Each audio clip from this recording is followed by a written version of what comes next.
हम 2 बहनें ही थीं और मेरी बड़ी बहन रश्मि की शादी के वक्त मैं लगभग 18 साल की थी।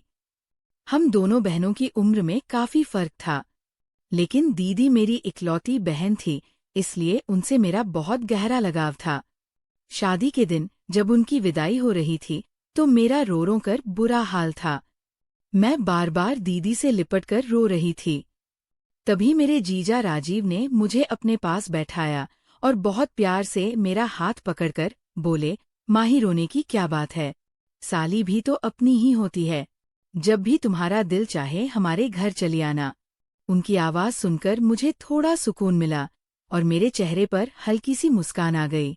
दीदी की शादी दूसरे शहर में हुई थी, इसलिए उनके जाने के बाद घर मुझे बहुत खाली लगने लगा था। जीजा जी ने उस दिन जाते जाते मुझसे कहा था कि जब भी तुम अपनी बहन के पास आओगी मैं तुम्हें पूरा शहर घुमाऊंगा। उनकी ये बात मेरे दिल में बस गई थी। दीदी की विदाई के बाद अक्सर मैं यही सोचती रहती थी कि काश जल्दी से मुझे भी दीदी के पास जाने का मौका मिल जाए और मैं उनके साथ कुछ दिन रहकर वापस आऊं। समय धीरे धीरे गुजरता गया और देखते ही देखते दीदी की शादी को लगभग 1 साल हो गया, लेकिन मुझे उनके शहर जाने का मौका नहीं मिल पाया। करीब 1 साल बाद दीदी अचानक हमारे घर आई। उनके साथ राजीव जीजा भी थे। उन्हें देखकर मुझे बहुत खुशी हुई। जीजा जी का स्वभाव शुरू से ही बहुत मिलनसार था। वे सभी से हंसकर बात करते थे और मेरे साथ भी बहुत अपनापन दिखाते थे। जितने दिन वे हमारे घर रहे, हर वक्त मेरा हाल चाल पूछते रहते और मेरा बहुत ख्याल रखते थे। वे मेरे लिए कई छोटे छोटे तोहफे भी लाए। मेरा कोई भाई नहीं था, इसलिए मुझे उनका ये अपनापन अच्छा लगता था। धीरे मुझे उनसे एक भाई जैसा स्नेह महसूस होने लगा था। लगभग 1 हफ्ता हमारे घर रहकर दीदी और जीजा वापस अपने शहर लौट गए। उनके जाने के बाद फिर वही सन्नाटा घर में लौट आया, लेकिन अब हमारे पास उनसे जुड़ी नई यादें थी जो हमें खुशी देती थी। करीब 2 महीने बाद दीदी का फोन आया। उनकी आवाज में खुशी साफ सुनाई दे रही थी। उन्होंने बताया कि वे मां बनने वाली है। ये खबर सुनकर मैं, मम्मी और पापा सभी बहुत खुश हो गए। घर में जैसे खुशियों की लहर दौड़ गई थी। इतने दिनों बाद हमारे परिवार में इतनी बड़ी खुशखबरी आई थी, लेकिन दीदी की आवाज में थोड़ी परेशानी भी महसूस हो रही थी। वे मम्मी से कह रही थी कि उन्हें इन दिनों बहुत कमजोरी और चक्कर आते हैं और डॉक्टर ने उन्हें ज्यादा आराम करने को कहा है और वे दूसरे शहर में अकेले रहकर घबरा रही है। ये सुनकर मम्मी भी चिंतित हो गई, क्योंकि दीदी मम्मी की जान थी। मम्मी ने उनसे कहा, अगर चाहो तो कुछ दिन के लिए हमारे पास आ जाओ।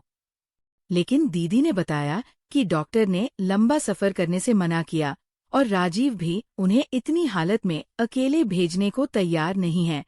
ये सुनकर मम्मी ने थोड़ा देर सोचा और फिर कहा, तुम चिंता मत करो, मैं माही को तुम्हारे पास भेज देती हूँ। वो तुम्हारे साथ रहेगी तो तुम्हारा मन भी लगा रहेगा और घर के छोटे मोटे कामों में भी तुम्हारी मदद कर देगी। मम्मी की ये बात सुनकर दीदी बहुत खुश हो गई। उन्होंने तुरंत कहा कि ठीक है, लेकिन माई को अकेले मत भेजना, राजीव उसे लेने खुद आ जाएगा। मैं तो जैसे इसी मौके का इंतजार कर रही थी। मेरे दिल में तो पहले ही ये इच्छा थी कि मैं दीदी के घर जाऊं और कुछ दिन उनके साथ बिताऊं। इसलिए मैंने तुरंत खुशी खुशी अपना सामान तैयार करना शुरू कर दिया। मौसी बनने की खुशी भी मेरे दिल में अलग ही उत्साह भर रही थी। 3 दिन बाद ही राजीव जी जब मुझे लेने हमारे घर आ गए और मैं उनके साथ दीदी के शहर के लिए निकल पड़ी। सफर के दौरान वे रास्ते भर मुझसे हंसी मजाक करते रहे, मुझे शहर के बारे में बताते रहे। कुछ घंटों के बाद हम दीदी के घर पहुंच गए। दीदी का घर काफी बड़ा था। वहां उनके ससुर और जीजाजी ही रहते थे, इसलिए घर में ज्यादा लोग नहीं थे। दीदी मुझे देखकर बहुत खुशी हुई। उन्हें पहले से ही मेरी पसंद का खाना बना रखा था और मुझे गले लगाकर बोले, भाई तुम्हारे आने से अब मुझे बहुत अच्छा लगेगा। उन्होंने मेरे रहने के लिए अपने कमरे के सामने वाला कमरा दे दिया था ताकि जरूरत पड़ने पर मैं तुरंत उनके पास पहुंच सकूं। घर में सब कुछ ठीक लग रहा था, लेकिन जब मैं दीदी के ससुर को नमस्ते करके उनके कमरे में गई तो मुझे उनका व्यवहार थोड़ा अजीब लगा। वे बिस्तर पर लेटे हुए थे और मुझे देखकर बहू कुछ उलझी हुई बातें करने लगे जो मुझे ठीक से समझ नहीं आई। तभी दीदी तुरंत वहां आ गई। उन्होंने मेरा हाथ पकड़कर मुझे बाहर ले लिया और धीरे से बोली कि उनके ससुर कई सालों से बीमार रहते हैं और कभी-कभी अजीब तरह की बातें करने लगते हैं, इसलिए मुझे उनके कमरे में ज्यादा जाने की जरूरत नहीं है। ये सुनकर मैंने भी ज्यादा कुछ नहीं कहा और चुपचाप अपने कमरे में आ गई। सच कहूं तो उनसे मिलकर मुझे थोड़ा डर जरूर लगा था, इसलिए अगले कुछ दिनों तक मैं उनके कमरे के आसपास में नहीं गई। दीदी की तबीयत ठीक नहीं रहती थी, इसलिए वे ज्यादातर अपने कमरे में आराम करती रहती थी और घर के छोटे-मोटे काम में संभाल लेती थी।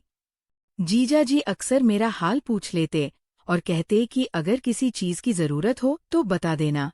धीरे धीरे 3 दिन बीत गए और मुझे घर का माहौल थोड़ा समझ में आने लगा था। लेकिन चौथे दिन रात को एक ऐसी घटना हुई जिसने मुझे अंदर तक डरा दिया। उस रात खाना खाने के बाद मैंने किचन साफ किया और अपने कमरे में आ गई। गर्मी बहुत ज्यादा थी और मैं पसीने से भीग गई थी, इसलिए मैंने सोचा कि नहाकर सो जाऊं। मैं अपने कमरे के बाथरूम में चली गई। कुछ ही देर बाद मुझे अचानक ऐसा महसूस हुआ जैसे कोई मुझे देख रहा हो। पहले तो मैंने सोचा शायद मेरा वहम होगा, लेकिन फिर मेरी नजर ऊपर रोशनदान की तरफ गई। वहां मुझे एक हल्की सी परछाई सी दिखाई दी। मेरा दिल जोर जोर से धड़कने लगा। मुझे लगा जैसे कोई वहां से जाकर आया हो। ये सोचकर मेरे हाथ पैर कांपने लगे। मैंने तुरंत जल्दी जल्दी अपने कपड़े पहने और घर घबराकर बाथरूम से बाहर निकल आई। डर के मारे में सीधे दीदी के कमरे की तरफ भाग गई। उस वक्त दरवाजा खटखटाना भी मैं भूल गई। अंदर पहुंची तो देखा दीदी और जीजा दोनों आराम से बैठे बात कर रहे थे। मुझे अचानक देखकर वे दोनों चौंक गए। जीजा जी ने कहा, रे माही, क्या तुम इतनी घबराई हुई क्यों हो? मैं कुछ पल के लिए चुप खड़ी रही। मुझे समझ नहीं आ रहा था कि मैं उन्हें क्या बताऊं। रोशनदान वाली बात कहने के लिए मुझे झिझक हो रही थी, इसलिए मैंने बात बदलते हुए कहा, मैं बस दीदी से पूछने आई थी कि उन्हें दूध चाहिए या नहीं। दीदी मुस्कुराकर बोली, नहीं माई, अब तुम जाओ और आराम करो। बाकी जो भी काम होगा मैं रात से कह दूंगी। मैं वापस अपने कमरे की तरफ लौटने लगे। तभी मेरी नजर सामने से आते हुए दीदी के ससुर पर पड़े हुए बाहर से लौटकर अपने कमरे की तरफ जा रहे थे। उन्होंने मुझे अजीब नजरों से देखा और धीरे से बोले, बेटा अपना ध्यान रखा करो और किसी पर भी जल्दी भरोसा मत किया करो। उनकी आवाज सुनकर मुझे थोड़ा अटपटा लगा और मैं बिना कुछ कहे जल्दी से अपने कमरे में आ गई। उस रात मुझे बहुत देर तक नींद नहीं आई। मेरे मन में बार बार यही सवाल आ रहा था कि आखिर उस रोशनदान पर वह परछाई किसकी थी? क्या वह सिर्फ मेरा वह भ्रम था या सच में कोई मुझे देख रहा था? और अगर कोई था तो वो कौन हो सकता है? ये सोचते पूरी रात गुजर गई और मेरे मन में एक अजीब सी बेचैनी घर कर गई थी। अगले दिन सुबह जब राजीव जी ऑफिस जाने लगे तो जाते जाते बोले, माही, मैं आज शाम को थोड़ा जल्दी आ जाऊंगा, फिर हम दोनों बाजार चलेंगे, तुम्हें शहर भी दिखा दूंगा। उनकी आवाज सुनकर मैंने बस हल्की सी मुस्कान दे दी, लेकिन मेरे मन में पिछली रात की घटना अभी भी घूम रही थी। मुझे समझ नहीं आ रहा था कि वो सब मेरा वहम था या किसी बड़ी परेशानी की शुरुआत। अगले कुछ घंटों तक मैं यही सोचती रही कि मुझे सावधान रहना होगा, क्योंकि कभी-कभी इंसान जिस जगह को सुरक्षित समझता है वहीं से अनजाने डर को भी सामने आ जाते हैं। अगले कुछ घंटों तक मैं यही सोचती रही कि पिछली रात जो कुछ हुआ वह सिर्फ मेरा वहम था या सच में कोई मुझे देख रहा था। लेकिन फिर मैंने खुद को समझाया कि शायद नए घर और नए माहौल की वजह से मैं जरूरत से ज्यादा सोच रही हूँ। सुबह का समय धीरे धीरे बीत गया। दीदी दवाई लेकर आराम कर रही थी और मैं घर के छोटे मोटे काम संभाल रही थी। दोपहर तक सब कुछ सामान्य लगने लगा था, लेकिन मेरे मन की बेचैनी पूरी तरह खत्म नहीं हुई थी। शाम होने लगी तो मुझे याद आया कि जीजा ने कहा था वे मुझे बाजार घुमाने ले जाएंगे। इसलिए मैंने जल्दी जल्दी अपने काम खत्म किए और तैयार होने लगी। दीदी ने मुझे देखते हुए मुस्कुराकर कहा, माही तुम तो आज बहुत अच्छी लग रही हो। लगता है तुम्हें बाहर घूमने जाने की बहुत खुशी है। मैंने भेंसकर कहा, दीदी इतने दिनों बाद बाहर निकलने का मौका मिल रहा है, इसलिए अच्छा लग रहा है। थोड़ी देर बाद ही राजीव जीजा ऑफिस से लौट आए। उन्होंने मुझे तैयार देखकर कहा, चलो माई देर मत करो, बाजार चलते हैं। दीदी ने भी कहा कि ज्यादा देर मत करना और ध्यान से जाना। मैं और जीजा घर से बाहर निकल गए। रास्ते भर वे शहर के बारे में बताते रहे और मुझे कई जगह दिखाई। बाजार काफी रोने को वाला था। उन्होंने मेरे लिए कपड़े और कुछ छोटी छोटी चीजें खरीद दी। मैंने कहा कि इतना सब लेने की जरूरत नहीं है, लेकिन वह मुस्कुराकर बोले, तुम पहली बार आई हो, इसलिए ये सब मेरी तरफ से है। उनकी बात सुनकर मुझे थोड़ा अच्छा भी लगा, लेकिन कहीं ना कहीं मेरे मन में पिछली रात की बात अभी भी चल रही थी। थोड़ी देर बाद हम वापस घर लौट आए। रात को सबने मिलकर खाना खाया। दीदी की तबीयत उस दिन थोड़ा ठीक लग रही थी, इसलिए वे भी हमारे साथ बैठी रही। खाना खाने के बाद मैं किचन साफ करने लगी और बाकी सब अपने अपने कमरे में चली गई। जब मेरा काम खत्म हुआ तो मैं अपने कमरे में आ गई। उस रात मौसम थोड़ा गर्म था, इसलिए मैंने खिड़की खोल दी और बिस्तर पर बैठकर थोड़ी देर मोबाइल देखने लगी। तभी अचानक पूरे घर की लाइट चली गई। चारों तरफ एकदम अंधेरा हो गया। पहले तो मैंने सोचा कि शायद कुछ देर में वो लाइट वापस आ जाएगी, लेकिन तभी मुझे ऐसा लगा जैसे मेरे कमरे में कोई हलचल हुई हो। मैं घबरा गई क्योंकि अंधेरे में कुछ भी साफ दिखाई नहीं दे रहा था। उसी समय मुझे ऐसा महसूस हुआ जैसा कोई मेरे बहुत पास से गुजरा हो। मेरे दिल की धड़कन तेज हो गई और मैं डर के मारे तुरंत कमरे से बाहर निकल आई। अंधेरा इतना था कि मुझे रास्ता ही मुश्किल से दिख रहा था। मैं दीवार का सहारा लेकर धीरे धीरे दीदी के कमरे तक पहुंची और उन्हें आवाज दी। दीदी ने तुरंत जवाब दिया और अपने मोबाइल की टॉर्च जला दी। रोशनी होते ही मुझे थोड़ी राहत मिली। उन्होंने पूछा, क्या हुआ माही, तुम इतनी घबराई हुई क्यों हो? मैं नहीं चखता होगा। मेरे कमरे में शायद कोई था, इसलिए मैं डर गई। दीदी मेरी बात सुनकर हल्का सा हंसने लगी और बोली, अरे नहीं माही, तुम बेकार में डर रही हो। राजीव अभी थोड़ी देर पहले ही लाइट देखने बाहर गए और पापा जी तो अपने कमरे से निकलते ही नहीं होंगे। शायद अंधेरे की वजह से तुम्हें ऐसा लगा होगा। उनकी बात सुनकर मैं चुप हो गई क्योंकि मुझे समझ नहीं आ रहा था कि मैं उन्हें कैसे समझाऊं। मुझे सच में किसी की मौजूदगी का एहसास हुआ था। थोड़ी देर बाद लाइट वापस आ गई और उसी समय राजीव जीजा भी अंदर आ गए। उन्होंने मुझे वहां बैठे देखा तो मुस्कुराकर बोले, देखा मैंने कहा था ना कि ये अंधेरे से डर जाएगी। फिर वे दीदी से बोले, तुम इसके पास ही बैठो ताकि ये शांत हो जाए। मैं भी अब थोड़ा संभल चुकी थी, इसलिए मैंने कहा, अब मैं ठीक हूँ और अपने कमरे में जाकर आराम कर लूंगी। दीदी ने कहा कि अगर डर लगे तो दरवाज़ा बंद कर लेना। मैं धीरे धीरे अपने कमरे के में वापस आ गई और अंधेरे अंदर से दरवाज़ा बंद कर लिया। बिस्तर पर लेटने के बाद भी मुझे नींद नहीं आ रही थी। बार बार वही सवाल मेरे दिमाग में आ रहा था कि आखिर मेरे कमरे में कौन हो सकता है। अगर जीजा बाहर थे और दीदी अपने कमरे में थी तो फिर वो कौन था जिसने मुझे ऐसा महसूस करा है जैसे वहां कोई मौजूद था। ये सोचकर मेरे मन में फिर वही शक आने लगा कि कहीं दीदी के ससुर तो कमरे के पास नहीं आए होंगे। लेकिन फिर मैंने सोचा कि शायद ये सब मेरा भ्रम हो सकता है। बहुत देर तक सोचने के बाद आखिरकार मुझे थोड़ी नींद आ। अगले सुबह जब मैं उठी तो घर का माहौल बिल्कुल सामान्य था, जैसे कुछ हुआ ही ना हो। मैं किचन में जाकर चाय बनाने लगी। तभी थोड़ी देर वाजा जी भी ऑफिस जाने से पहले वहां आ गए। उन्होंने सामान्य तरीके से पूछा कि रात को अब तो डर नहीं लगा। मैंने कहा अब सब ठीक है, फिर भी ऑफिस ले गए। दिन का समय धीरे धीरे बीतने लगा। दोपहर के वक्त दीदी दवाई लेकर सो गई थी और मैं किचन में दोपहर के खाने की तैयारी कर रही थी। तभी अचानक पीछे से किसी के माँ ने कहा आभास हुआ। मैंने मुड़कर देखा तो राजीव जीजा खड़े थे। मैं थोड़ा हैरान ना हुई क्योंकि वे तो ऑफिस गए थे। उन्होंने कहा कि एक जरूरी काम याद आ गया था, इसलिए थोड़ी देर के लिए अब वापस आना पड़ा। फिर वे किचन के पास खड़े होकर मुझसे बातें करने लगे। उनकी बातें सुनकर मुझे थोड़ा अजीब सा लग रहा था, क्योंकि उनके लहजे में पहले जैसा हल्का मजाक नहीं था, बल्कि कुछ अलग ही अंदाज था। उन्होंने मेरी तरफ देखते हुए काम आए। तुम यहाँ आने के बाद घर में रौनक आ गई। ये सुनकर मैंने बस हल्का सा जवाब दिया और काम में लगी रही। लेकिन कुछ देर बाद उन्होंने और भी अजीब बातें करनी शुरू कर दी, जिससे मुझे ऐसा महसूस होने लगा। मैंने तुरंत कहा मुझे दीदी को देखना और किचन से बाहर निकल आई।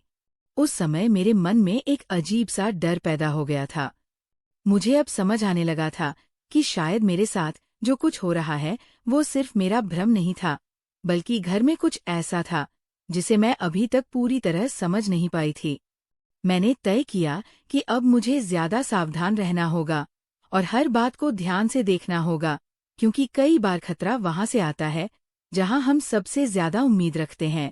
उस दिन के बाद मेरे मन में एक अजीब सी बेचैनी बस गई थी और मुझे लगने लगा था कि इस घर में सब कुछ उतना सामान्य नहीं है जितना बाहर से दिखाई देता है। उस दिन के बाद मेरे मन में एक अजीब सी बेचैनी बस गई थी और मुझे लगने लगा था कि इस घर में सब कुछ उतना सामान्य नहीं जितना बाहर से दिखता है। मैं अब हर छोटी बात को ध्यान से देखने लगी, क्योंकि मुझे महसूस होने लगा था कि अगर मैं सावधान नहीं रही तो किसी बड़े परेशानी में भर सकती हूँ। उस दिन के बाद मैंने कोशिश की कि मैं घर में कभी भी बिल्कुल अकेली ना रहूं और ज्यादातर समय दीदी के पास ही बिताऊं। लेकिन कई बार ऐसा हो जाता था कि दीदी दवाई लेकर सो जाती थी और मुझे अपने काम करने पड़ते थे। एक दिन दोपहर का समय था। दीदी अपने कमरे में आराम कर रही थी और मैं किचन में चाय बना रही थी। तभी अचानक मुझे लगा कोई पीछे खड़ा है। मैंने मुड़कर देखा तो राजीव जीजा वहां खड़े थे। मैंने सोचा शायद वह फिर से जल्दी लौट आए होंगे। उन्होंने सामान्य तरीके से पूछा कि दीदी कैसी है। मैंने कहा वे सो रही है। फिर वे कुछ देर वह खड़े होकर इधर उधर की बातें करने लगे, लेकिन उनके देखने का अंदाज मुझे अजीब सा लग रहा था। मैं चाहती थी कि जल्दी से किचन का काम खत्म करूं और वहां से निकल जाऊं। तो उन्होंने धीरे से कहा, माही तुम यहाँ आई हो तो घर में बहुत रौनक हो गई है। तुम्हारे आने से दीदी भी खुश रहती है। उनकी बात सुनकर मैंने बस हल्का सा मुस्कुरा दिया और चाय बनाकर ट्रे में रखने लगी।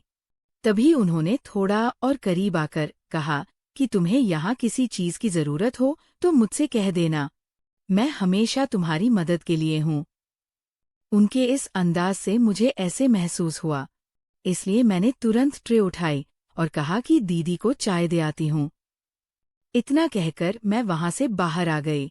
उस दिन के बाद मैंने कोशिश की कि जीजा से ज्यादा अकेले में बात ना हो, लेकिन जिगर का माहौल ऐसा था, कभी ना कभी आमना सामना हो जाता था।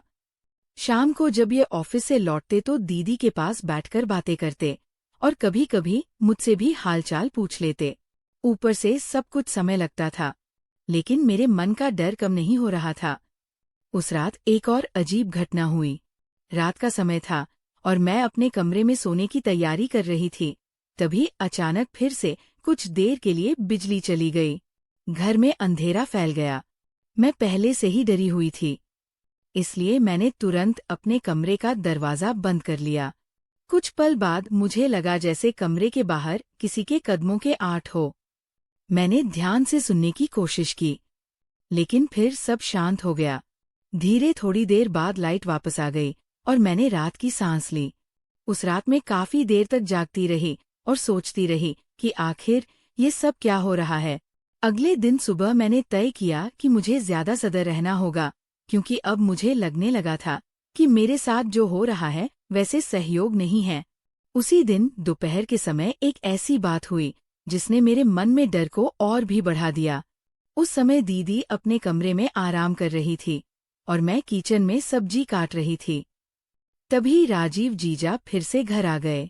उन्होंने कहा कि ऑफिस के काम से ही थोड़ी देर के लिए वापस आना पड़ा।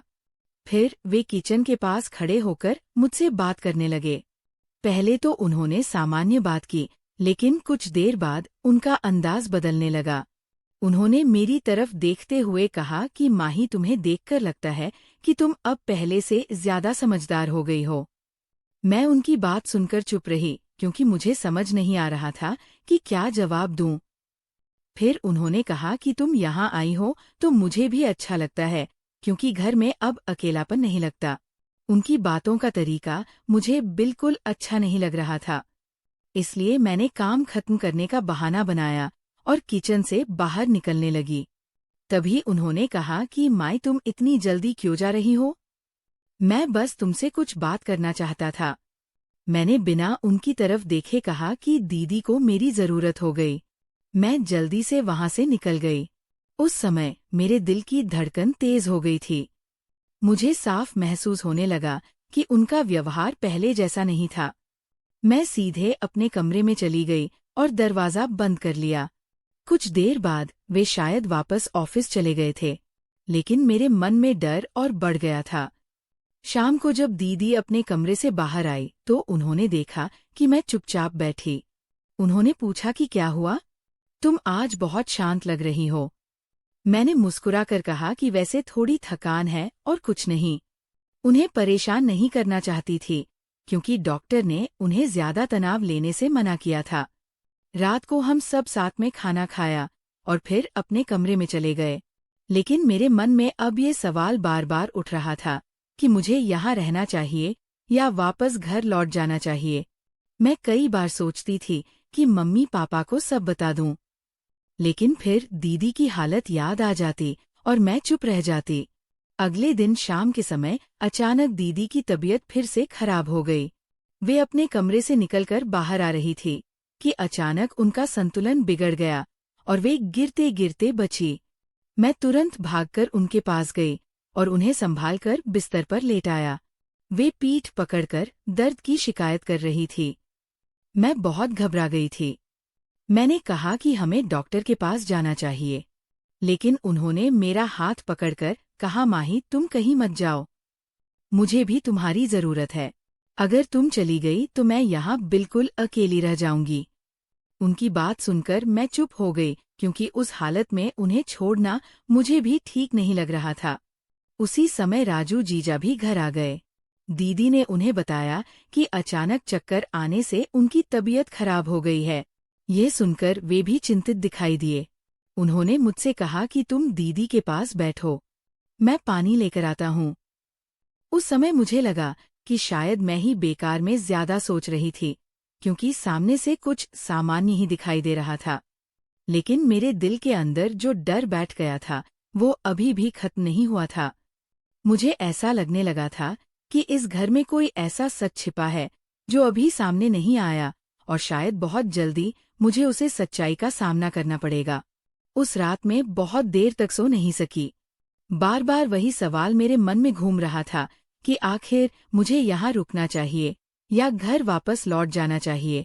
लेकिन जब भी मैं जाने के बारे में सोचती तो दीदी का चेहरा सामने आ जाता। उनकी तबीयत, उनकी हालत देखकर मुझे लगता कि इस समय इन्हें अकेला छोड़ना ठीक नहीं होगा।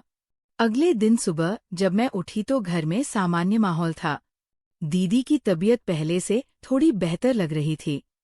उन्होंने मुझसे कहा कि अब मैं ठीक हूँ, तुम चिंता मत करो। लेकिन मैं समझ रही थी कि उन्हें अब भी आराम की जरूरत है। इसलिए मैं पूरे दिन उनके पास साथ ही रही और घर के काम भी संभालती रही। दोपहर के समय जब वे आराम कर रही थी तो मैं अपने कमरे में बैठी सोच रही थी कि अब मुझे क्या करना चाहिए। तभी अचानक घर के बाहर किसी के कदमों की आवाज आई। थोड़ी देर बाद दरवाजा खोला और राजीव जी जान अंदर आए।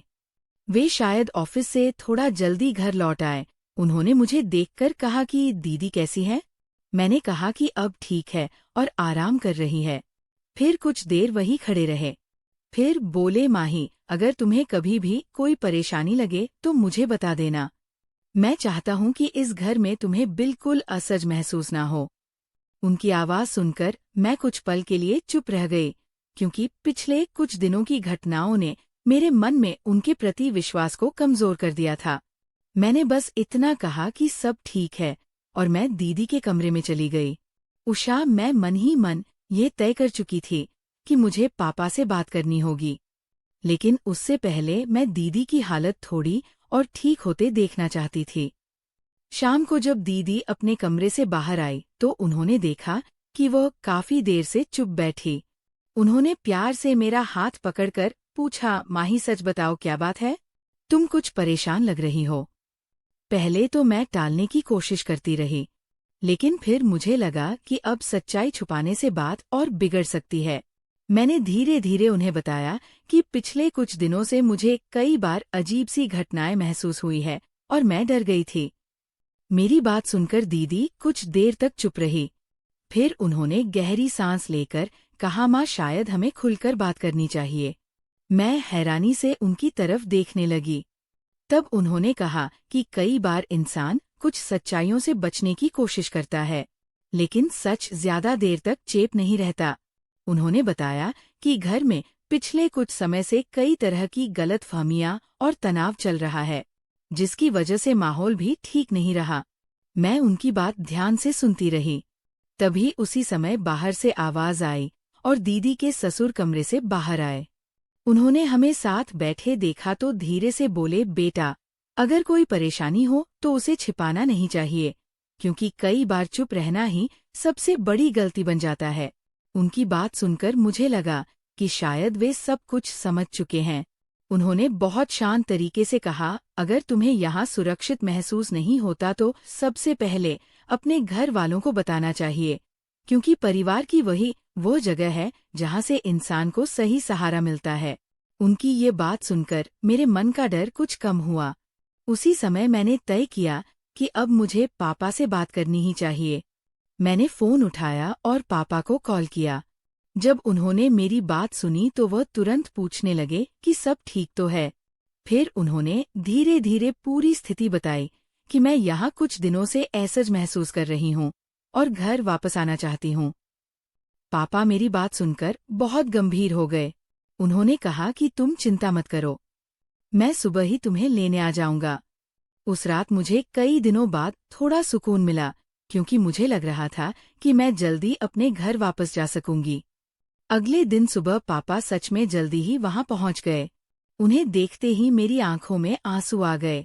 उन्होंने मुझे गले लगाया और कहा कि बेटा, अगर कभी भी किसी भी जगह तुम्हें असुरक्षित महसूस हो तो वहां एक पल भी रुकना जरूरी नहीं होता। दीदी भी उस समय चुपचाप खड़ी थी। उनके चेहरे पर पछतावा और चिंता दोनों दिखाई दे रहे थे। पापा ने शांत तरीके से सबसे बात की और कहा कि परिवार का मतलब एक दूसरे की सुरक्षा और सम्मान होता है। अगर किसी भी वजह से भरोसा कमजोर हो जाए तो सबसे जरूरी है कि बात साफ कर ली जाए। कुछ देर बाद पापा मुझे अपने साथ घर ले आए। रास्ते भर में यही सोचते रहे कि पिछले कुछ दिनों ने मुझे जिंदगी की बहुत बड़ी सीख दी है। घर पहुंचने के बाद मम्मी ने मुझे गले लगाया और मैं खुद को सुरक्षित महसूस करने लगी। समय के साथ वो घटना पीछे छूट गई, लेकिन उसने मुझे एक बात हमेशा के लिए समझा दी कि जिंदगी में सबसे जरूरी चीज अपनी इज्जत और अपनी सुरक्षा और अपने फैसलों का पर भरोसा करना। किसी भी रिश्ते में विश्वास जरूरी होता है, लेकिन आंख बंद करके भरोसा करना कभी कभी मुश्किल भी पैदा कर सकता है। इसलिए हमेशा समझदारी से फैसले लेने चाहिए। और अगर कभी भी कोई स्थिति गलत हो लगे तो चुप रहने के बजाय अपने परिवार से बात जरूर करनी चाहिए, क्योंकि सही समय पर लिया गया एक फैसला इंसान को बड़ी मुसीबत से बचा सकता है। यही उस कहानी का सबसे बड़ी सीख है। धन्यवाद दोस्तों। अगर आपको ये कहानी अच्छी लगी हो तो अपनी राय जरूर बताएं और याद रखिए कि जिंदगी में सबसे जरूरी